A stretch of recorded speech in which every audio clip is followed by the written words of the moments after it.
ស្របតាមចង់ណាស់និយាយហាមប្រាំតែបងមិនតាមនៅតែចង់បែកគ្រប់គ្នានឹងកិនខ្ញុំឈួតបើសិនពេលនេះខ្ញុំឈឺហើយស្រែលុកមុខដល់យងទាំងភ្នែកស្រឡាញ់គេពេកបែកឈឺចាប់ណាស់យើងលែងជាអ្វីនឹងគ្នាទៀតហើយមិនធ្លាប់គិតឡើយថាបងបោកប្រាស់ពេលនេះដាច់ស្រឡាំងតែនៅសល់ភាពឈឺចាប់យើងលែងសង្សារដូចកាលពីមុនហួចចិត្តចង់គ្រុនមិនអាចរាយរាប់តែយ៉ាងណាក៏មិនស្លាប់គឺអូនរៀនរូបម្នាក់ឯង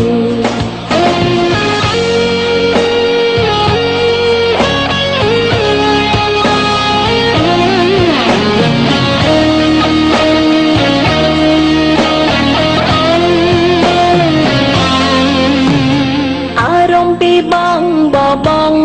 ប៉ុន្តែបងចង់អូនត្រូវស្របតាមចង់ណាស់និយាយហាមប្រាំតែបងមិនតាមនៅតែចង់បែកគ្រប់គ្នានឹងកិនខ្ញុំឈួតបើសិនពេលនេះខ្ញុំឈឺហើយស្រែលុកមុខដល់យងទាំងភ្នែកស្រឡាញ់គេពេកបែកឈឺចាប់ណាស់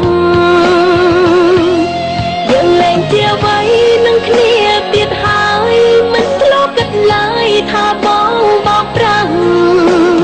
ពេលនេះដាច់ស្រឡាំងតែនៅសល់ភាពឈឺចាប់យើងលែងសង្សារដូចកាលពីមុនហួចចិត្តចង់គ្រុនមិនអាចរាយរាប់តែយ៉ាងណាក៏មិនស្លាប់គឺអូនរៀនរូបម្នាក់ឯង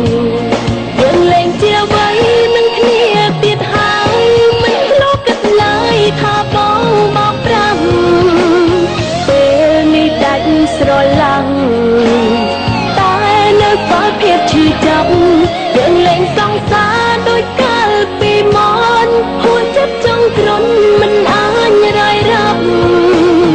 តែយ៉ាងណាក៏មិនស្លាប់គឺអូនរៀនរូបម្នាក់ឯងតែយ៉ាងណាក៏មិនស្លាប់គឺអូនរៀនរូបម្នាក់ឯង